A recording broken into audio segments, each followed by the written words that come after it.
Hey, Trekkie2409 here with the Master Grade Sinanju from Mobile Suit Gundam Unicorn, which I actually 100% finished. Feels good. Feels good to have actually 100% finished a kit in one go. Unlike normal where it's years of stopping and starting probably, really, to actually finish a kit. And I'm very happy with it, so happy. I love it. I painted it to be like the titanium finish version that you can buy, but I wasn't willing to buy it because, well, the kit itself was 60 quid and the titanium finish version was an extra 50, and that was just far too much. There was no way I was doing that. So I decided to paint the titanium finish on myself, and that way you don't have the black nub marks and stuff on it, and it kind of can come out better if you do it right as well. To do the titanium finish, I used Tamiya Silver Leaf spray paint all over the red armour, and then put Tamiya Clear Red on the top of the silver. That way the silver still kind of shows through the clear red, and you get the shine and everything still, and it looks really bloody nice. The only thing is though, I painted it myself to save money, and well, that didn't 100% work out, because it took quite a few tins of the Tamiya silver, 2 tins of the Tamiya silver, I believe, and really it should have taken 2 tins of the clear red, but I managed to stretch out the clear red tin to work by putting all the parts right next to each other, giving them a preliminary coat kind of thing, because I couldn't get any of the edges with that. You know, giving them a coat all together as efficiently as possible, even though it wasn't a full coat, and then take the parts and go over them individually with the spray paint and leave the ones that had managed to still get a full coat in amongst all the rest. So doing the titanium finish myself probably ended up, well, it did end up costing me about 30 quid, really. Although I think I managed to get the silver paint for 750 rather than a tenner like it is on Amazon, but I don't know. Anyway, you could probably do it for 40 and if you end up using a second tin of clear red, and you could end up doing it for 20 maybe if you're good and efficient with the silver. So yeah, anyway, it's still cheaper than just buying it, and you don't have the nub marks.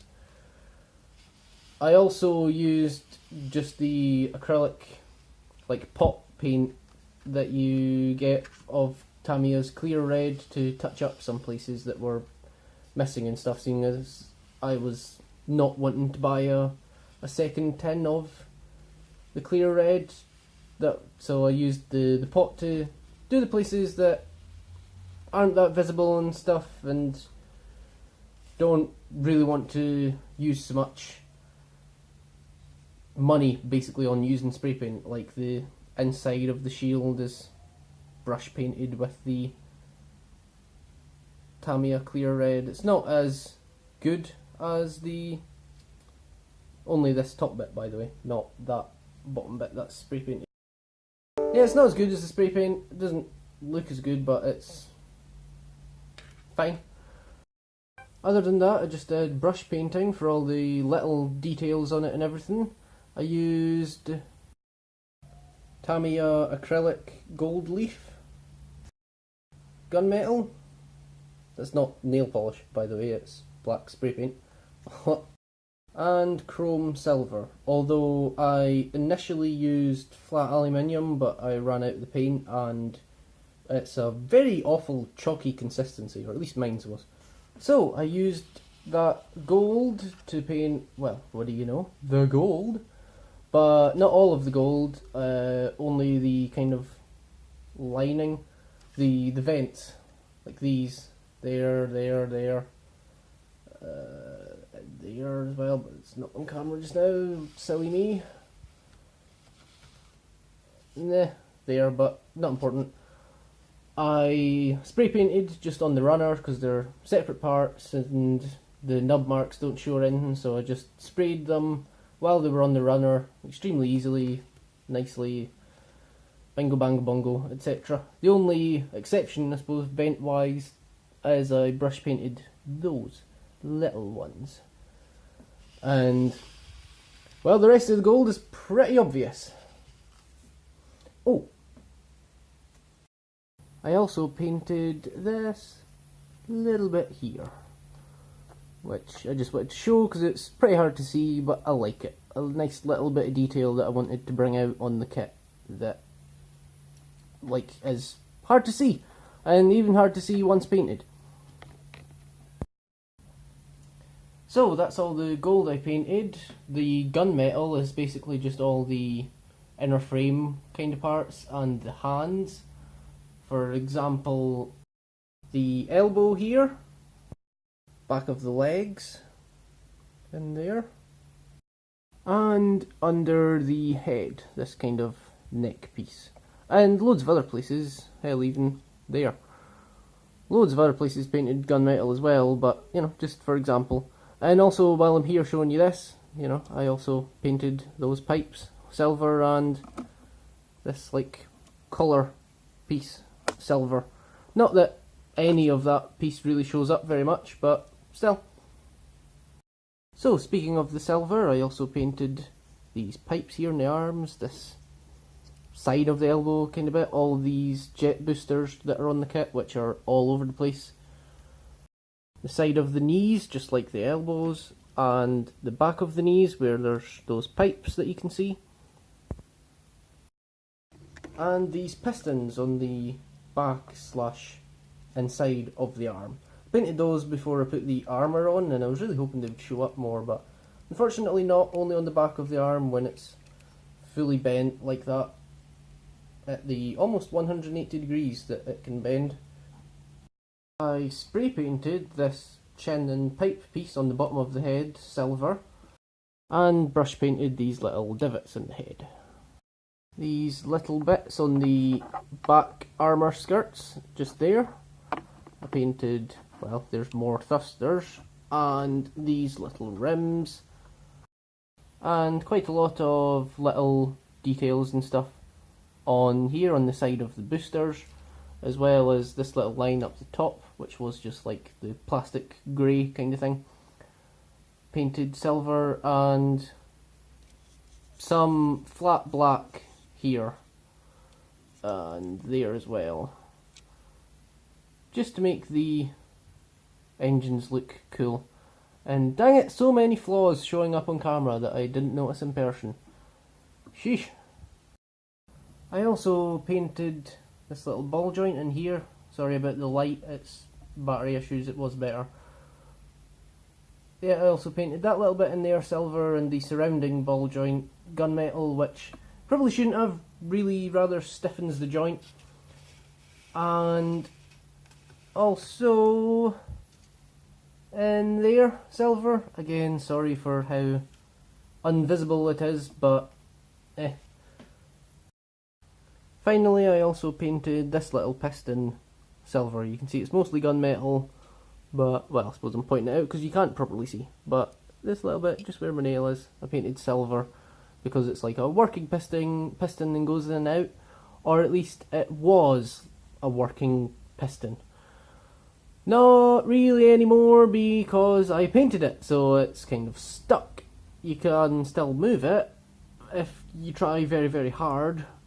But yeah, I don't know what to do about that. I might have just basically broken the piston. You can see the ball joint there, that's supposed to go in the hole below it that's in the grey, and it just pops out rather than moving now because it's too stiff. So I don't know if gluing that ball joint in place would maybe work and get the piston moving again, but even if it did, it would very much stiffen up the ankles, I suppose, really, because that piston's so stiff. So don't know, doesn't really matter though. It's the back of the ankle, and you can cover it with loads of armour too if you wanted, so yeah. So that's all the painting I did. I then just put on some of the decals, very few really even, of all the decals. Basically, the majority of which you can see clearly. Ankles, waist, shoulders. There's one on the shoulder there which doesn't show very well. See if I can change the light. I don't know. You can kind of see it. But I kind of messed up. The decal sheets, there was two. There's one water slide and one dry transfer. And they've all got the same numbers. Like, there's a 13 on the dry transfer and a 13 on the water slide, I think, for example, anyway, and stuff. So I ended up using, on that shoulder, I ended up using a decal for the gun rather than the one that was actually supposed to go on that shoulder. But oh well, I don't mind. There's also lots of like white striping that could go on it, like on the edge of these engines and along here and stuff. And I've considered it. I don't think it would look bad, but I'm happy enough with how it looks just now, and I don't want to ruin it, and I can't be bothered putting that many decals on either, to be honest. There's also some on the back. As you can see here. Just one there, on the back of the foot there, and up there. And that's all the decals I put on. And to be honest, I think that's all the decals that could ever possibly need. So, that's pretty much everything, I think. I love this kit. I love it. Oh, it's so good. I love how it came out. But I do have a few problems with it. My only few problems, what were they? I think there was 3, but I can't remember one of them now. Good job, brain. My only problems are with the hands, or I guess rather the weapons, you could say. But the hands, oh, bloody hell, what happened there? Oh god, I can see loads of silver. Oh, I shouldn't have posed it so much today. That's the problem with painting, I suppose.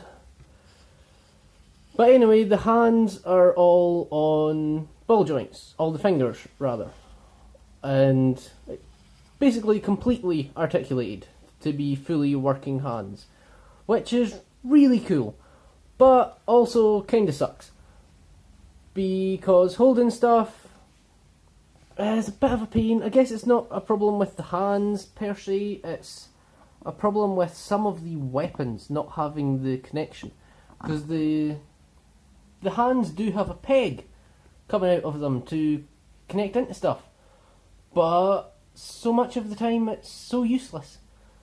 I can't, like the beam sabers you saw earlier, the pose I had it in, one of the beam sabers was just kind of flopping down, whereas the other one was held properly how I wanted it. Basically the one on this side was how I wanted it, the one on that side wasn't. Oh, oops, hot, knocking the camera. And that's because I couldn't get them held properly, because the pegs don't go into them right, I don't think, unless it's just because I've painted, I don't know. And it's either that or where the hands are, the wrists essentially, and well, just the whole kit, just trying to peg them in with the hands on the kit, not really very easy, and then taking the hands off, not very easy either. So yeah, they're a real pain, to be honest. Like this beam rifle has the peg, I tried pegging it in, but I just couldn't get it in without taking the hand off, and I didn't want to take the hand off and risk scratching the paint, which is, you know, my own fault I suppose for painting it. That's not any fault of the kit, but still, not too great really. These spikes are also kind of awful, not in how they are on the kit, but in how you build them, or how hard they are to build rather, I suppose. There's an inner frame piece under this, then there's that armour piece, and then these go on top. The spikes go on top, enough to clip in and be pushed in very hard, which, what do you know, doesn't really work. It hurts like, it just hurts so much to try and push them in for as long as they take to go in as well. They don't go in quickly, and they're all individual kind of thing. Each of those three have their own different connections, so they have to go in the right place, which is very hard to figure out what actually goes in what place. So you're pushing and pushing for ages, and then like, is this even the right socket? And it's just a nightmare. The only way I eventually got them in was I used pliers. I had a look at pliers, and I knew it wouldn't really work, but I brought them over to see if it would, like just gripping them with the pliers and putting them in, and I could see that wasn't going to work like I thought it wasn't going to.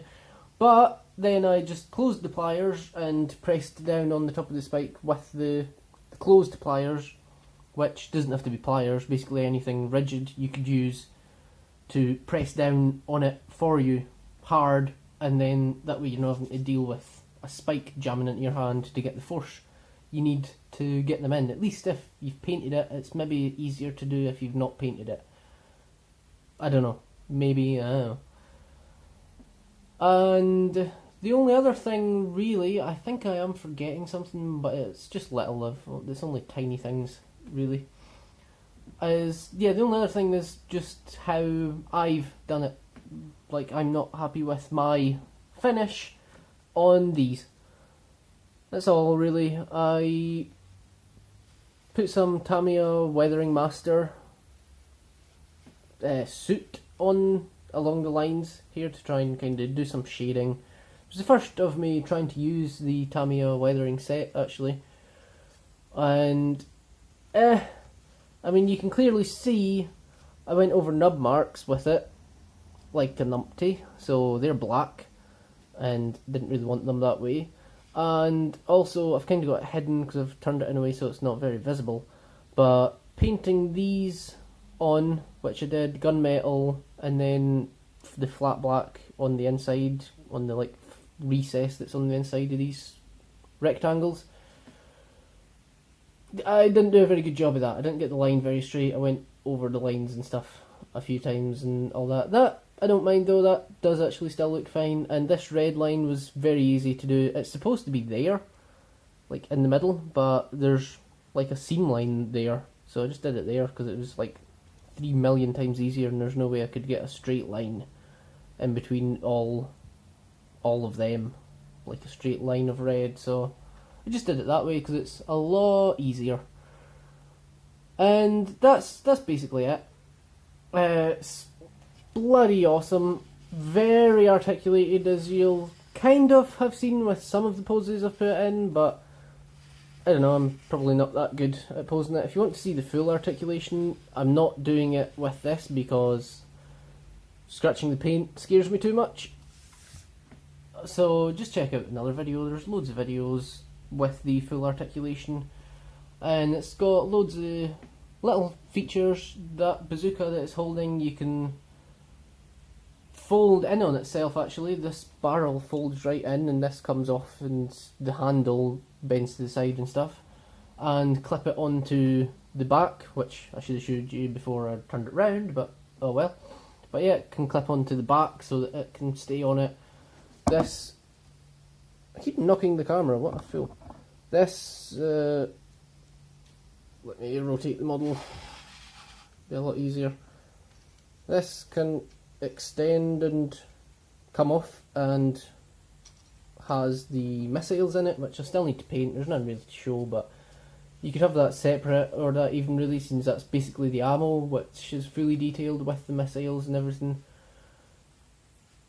And just the weapons are really nice. I believe the weapon folds and stuff as well, so it can clip somewhere. The scope even moves. And that's not even all the weapons. You saw the beam sabers earlier, which, you know, yeah. But it's also got beam axes. Yeah. I know, cool, right? And separate effect parts for it as well, so you can have them like super long, super powered kind of thing. There's 2 of them, as you might have been able to suss out by the fact I'm saying them. There's 2, and they can clip together And of course you could put those super long ones on both ends and clip them together if you have an ungodly amount of spare room. And there's also this shield, which the axes can also clip onto. I don't know why I just put them down, that was foolish. But they can clip on, well, that one clips on there. So they can clip on like that, rotate, and the bit they clip onto moves, which is what I had the hands holding onto earlier actually. So you can even like probably pose them and stuff. I've not really tried it, and of course have these super long ones. Can do so much. It's great. No good. Not good. I didn't break spec. Phew. I don't like snappy sounds. They're scary. So yeah, I am so happy with it. I love it. I love it. I love it. I love it. But that's everything. And God, I love this kit. It was so much fun to build too. Like, so fun. Like, I don't know, I've never, for the kits I've done before, I've never really enjoyed the process of doing them that much. Like, I do enjoy it, but that's not why I do it. Like, for the Star Trek kits and the Galactica kits and stuff. I was doing it for the finished product, and I was still doing that with this, and probably will still keep doing so, but I really enjoyed building this. But it was also my first Gunpla, and seeing how it's engineered and everything to be so articulate and how it all goes together and all the parts having a use, like these things being an individual parts, all being for a good reason, unlike the kits I've built before where like I've quite frequently wondered, why is this a separate piece? There's no need. Why? I don't understand. Maybe there is a reason, but I don't understand it. Whereas with this, for the most part, I totally saw why everything was separate, which was great. It's a great, fun thing to build. And, well, because of it, I've ended up building quite a lot more. So, videos of those will be coming eventually. So, thank you so much for watching. I really ought to get a spinny display thingy. But yeah, anyway, back to the outro. I don't know why I interrupted myself. Thank you so much for watching. More videos like this coming. I do still have an update on the Enterprise E to come. I think 2 actually. 2 updates on that to come, and plenty of other videos, so subscribe and the like. Thank you for watching. Cheerage!